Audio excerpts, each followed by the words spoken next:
Hello friends, मैं शिवनी जैन आपका स्वागत करता हूं आपके अपने यूट्यूब चैनल पर। दोस्तों, आज की वीडियो यहां पर जो है जीएसटी में लेटेस्ट जजमेंट को लेकर है। ये काफी बड़ा और रिलीफ वाला जजमेंट आया हुआ है फाइनेंशियल 17-18 के लिए। 17-18 में जो है स्टार्टिंग में जीएसटी आया था, काफी सारी मिस्टेक्स हो गई थी एसएससी से।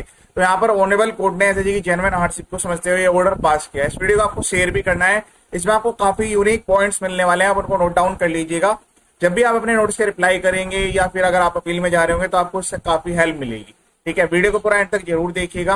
वीडियो काफी शॉर्ट में रहने वाला है क्योंकि हम यहाँ पर फैक्ट्स, जो भी ये ऑर्डर पास हुआ है इसके जो फैक्ट्स हैं वो यहाँ पर पॉइंट टू पॉइंट देखेंगे। उसके अलावा जो है क्या किस बेस पर यहाँ पर ऑनरेबल कोर्ट ने एसएससी के फेवर में डिसीजन दिया है वो भी यहाँ पर देखने वाले हैं। ठीक है, तो यहाँ पर ये रिट पिटीशन फाइल की गई है। इससे पहले जो एसएससी ने इंट्रा कोर्ट में भी अपील फाइल की थी, लेकिन वो जो है रिजेक्ट कर दी गई। ओरिजिनल ऑर्डर जो है पास हुआ था 15 दिसंबर को, उसको भी यहाँ पर रिजेक्ट कर दिया गया था। जब इन्होंने अपील फाइल की उसको भी यहाँ पर रिजेक्ट कर दिया गया।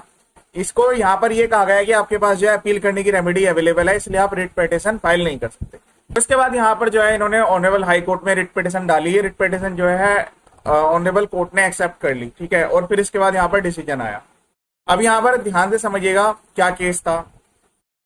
एक नोटिस इशू किया गया जिसमें जो है यहाँ पर ये कहा गया कि जीएसटीआर 3B2A का मिसमैच है। ठीक है, उसमें एसएससी ने जो है एनुअल रिटर्न भी फाइल की हुई थी और एनुअल रिटर्न फाइल करके अपने जो भी उसको करेक्शन करना था वो उन्होंने कर दिया था, लेकिन उसको जो है डिपार्टमेंट ने इग्नोर कर दिया।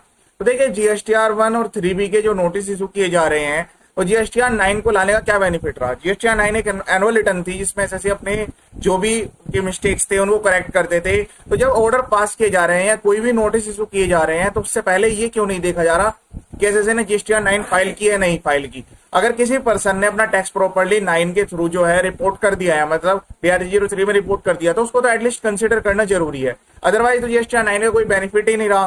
पहले वही रिटर्न आपने यहाँ पर फाइल करा ली, फिर उसके बाद वही की वही जो रिटर्न है उसका कंपाइल डाटा आपने 9 में ले लिया, तो फिर उसमें 9 में जो करेक्शन वाले पॉइंट्स है वो तो कवर ही नहीं हुए नोटिस में। अब यहाँ पर समझिएगा, इनको एक लेटर आया पहले जिसमें ऑफिसर ने कहा कि जीएसटीआर 3B में जो है वो टैक्स का डिफरेंस है, अक्टूबर 17 टू मार्च 18 के बीच में जो है डिफरेंस है। तो डिफरेंस क्यों था? क्योंकि कुछ इनपुट आउटपुट को लेकर डिफरेंस था कि यहाँ पर जो है जो आउटपुट सेस है इन्होंने प्रॉपर्ली सबमिट नहीं किया। इन्होंने जीएसटीआर 1 जो फाइल की तो उसमें जो है इंक्लूड नहीं किया। जो जीएसटीआर 1 में फाइल किया 17 से पीरियड जो है 17 से 18 का, तो उसमें क्या था, ऑटोमेटिक फिगर जो है ऑटोमेटिक पॉपुलेटेड नहीं आती थी। पहले आप जीएसटीआर 1 फाइल करते थे, फिर उसके अकॉर्डिंग आप जो है जीएसटीआर 3B में अपने अकॉर्डिंग डाटा डालते थे, ना कि मैनुअली। उसमें खुद से आता नहीं था, मैनुअली डालने का ऑप्शन था। तो इन्होंने कहा कि जीएसटीआर 1 जो फाइल की थी उसमें जो है 5% का सेस भी दिखाया था, लेकिन जब जीएसटीआर 3B फाइल की तो उसमें जो है सेस आपने नहीं दिखाया। एपिलेंट सबमिटेड ए स्टेटमेंट, उन्होंने कहा कि ये जो सेस है स्पेसिफिक सेस है with all input and output, input output adjust करने के बाद और जो भी फाइनल पेमेंट है वो इनको करनी थी। सब्सिक्वेंटली अनदर कम्युनिकेशन, उसके बाद एक फर्दर कम्युनिकेशन इनको भेजा गया जिसमें डिपार्टमेंट ने कहा कि आपकी जो जीएसटीआर 9 है उसमें भी कुछ इंफॉर्मेशन अवेलेबल है। ठीक है, appellate stated that during presentation of data GSTR 9 it was noticed, उन्होंने खुद से नोटिस कर लिया जब वो जीएसटीआर 9 फाइल कर रहे थे कि गलती से जो है जीएसटी की लायबिलिटी छूट गई है कंपेंसेशन सेस में, क्योंकि जीएसटीआर 3B रिटर्न में आनी जरूरी थी। उन्होंने जो है इतने अमाउंट का जो है ये मिस कर दिया। तो उन्होंने क्या काम किया, जब अपनी जीएसटीआर 9 फाइल कर रहे थे उसमें उन्होंने इस गलती को करेक्ट कर लिया और जो एग्जैक्ट अमाउंट था वो इन्होंने जो है टेबल 4A में शो कर दिया और उसको डिपोजिट भी करा दिया। यहाँ पर इन्होंने कहा कि जो ये सेस है ये डालना भूल गए थे, इन्होंने इसको इनपुट आउटपुट दोनों फिगर्स को जो है प्रॉपरली जो है जीएसटीआर 9 में रिपोर्ट भी कर दिया। ठीक है, आउटपुट वाला tax. The appellant further stated that they have shown the actual amount of ITC on compensation cess, उन्होंने कहा कि जो एक्चुअल अमाउंट ऑफ ITC है वो भी इन्होंने जीएसटीआर 9 में दिखा दिया जितना वहां पर शो कर रहा था टेबल 6B में। 4A में तो आपका आउटपुट वाला आता है और 6B में जो है इनपुट वाला आता है। फर्दर ये जो इनका जो इनपुट है, इनपुट टैक्स क्रेडिट है, ये 2A में भी शो कर रहा है। एसएससी ने ऐसा प्रॉपर रिप्लाई किया। पहले रिप्लाई में उन्होंने कहा कि जीएसटीआर 9 फाइल है, फिर सेकंड में आया कि जीएसटीआर 9 में जो है यहाँ पर ये पॉइंट में इन्होंने इनपुट और आउटपुट प्रॉपरली दिखाया हुआ है। The appellant stated that the error was unintentional as GST was a new tax. SSC ने कहा कि जो ये गलती हो गई है ये अनइंटेंशनल है और इसमें कोई भी टैक्स इवेजन की इनकी जो है इंटेंशन नहीं थी। and he is a small SSC and there was no revenue loss to the government as an entire exercise was revenue neutral। उन्होंने कहा कि इनपुट आउटपुट ऑटोमेटिकली एडजस्टेड है और वो 2A में भी दिख रहा है, आउटपुट में डालना ही भूल गए थे। And also there have no gain to applied by showing incorrect figures. और अगर इन्होंने इनकरेक्ट फिगर्स भी दिखाई है तो इनको कोई इससे बेनिफिट तो हुआ नहीं है, इतना इनके पास इनपुट भी था क्योंकि इनके पास सफिशिएंट बैलेंस है इनपुट टैक्स क्रेडिट का।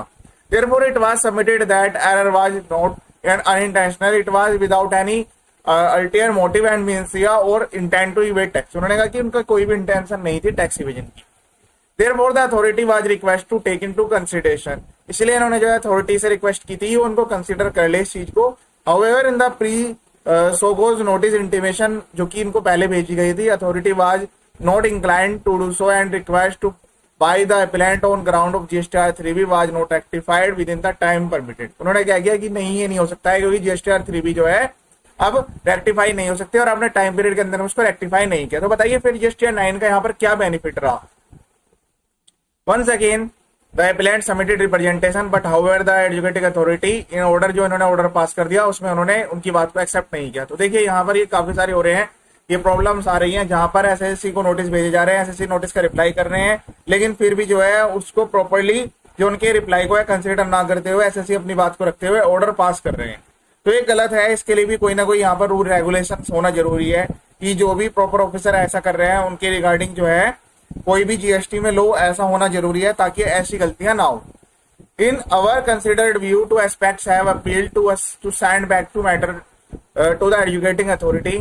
फर्स्ट पहला व्यू क्या है, in with regard to the effect of GSTR 9, GSTR 9 का इफेक्ट यहाँ पर नहीं लिया गया है। एनुअल रिटर्न है जो कि एक्सटेंडेड पीरियड थी, इसके एक्सटेंड पीरियड को यहाँ पर गवर्नमेंट ने जो है कोविड पेंडेमिक को देखते हुए एक्सटेंड किया था, इसके काफी सारी डेट्स को एक्सटेंड किया गया था।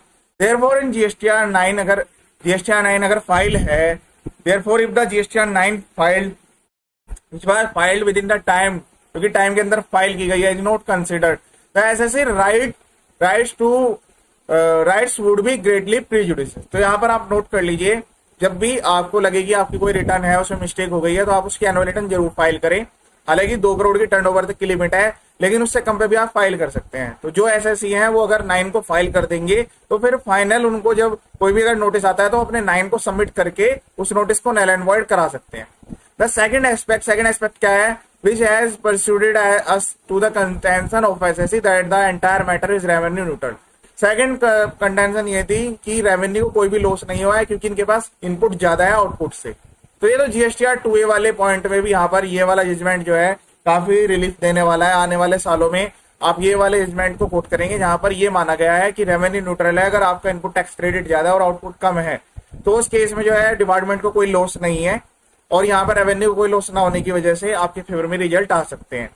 Thus, considering the peculiar facts and circumstances of the case, making it clear that orders should not be treated as precedent, were are inclined to remand back। इसलिए रिमांड बैक करने के लिए liable है adjudicating authority को। The assistant commissioner to consider the submissions made by SSC, वो जो है properly जो इन्होंने सबमिशंस दिए उसको कंसिडर करेंगे। Afford an opportunity of personal hearing, इनको पर्सनल हियरिंग की अपॉर्चुनिटी दी जाएगी और GSTR 9 को भी कंसिडर किया जाएगा। And proceed to take further fresh decision, उसके बेस पर जो है फ्रेश डिसीजन लिया जाएगा अकॉर्डेंस टू मेरिट्स के बेस पर और in accordance with law with the aforesaid direction observations the appeal and connected application disposal. इस तरीके से यहाँ पर ये डिसीजन जो है SSC के फेवर में आया है और ये अपने आप में काफी बड़ा रिलीफ देने वाला जजमेंट है। इस वीडियो को आपको शेयर जरूर करना है ताकि सभी को इसका बेनिफिट मिल जाए। इसी टाइप के काफी सारे वीडियोस मेरे यूट्यूब चैनल पर अवेलेबल हैं, आप गूगल पर सर्च करेंगे, यूट्यूब पर सी अपनी जैन के नाम से चैनल आपको मिल जाएगा। यहाँ पर ऐसे काफी सारे डिसीजंस आए हुए हैं जो कि SSC के फेवर में है, सेक्शन 16(4) को लेकर हो या फिर उसके अलावा जो है रेक्टिफिकेशन कैसे फाइल करनी है या फिर उसके अलावा जो है अपील में जो है काफी रिलैक्सेशन दी गई है टाइम बाउंड अपील को भी, 2A 3B mismatch, GSTR 1 3B mismatch के, वो सारे के सारे वीडियो जो आप देख के खुद से एक बार सीख सकते हैं ताकि आपको नोटिस के रिप्लाई करने में या फिर अगर आप अपील में जा रहे हैं तो उसमें हेल्प मिल जाए। कैसे आपको ड्राफ्ट करना है, क्या डॉक्यूमेंट लगाने हैं, क्या फॉर्मेट्स रहने वाले हैं, सब कुछ यहाँ पर अवेलेबल है।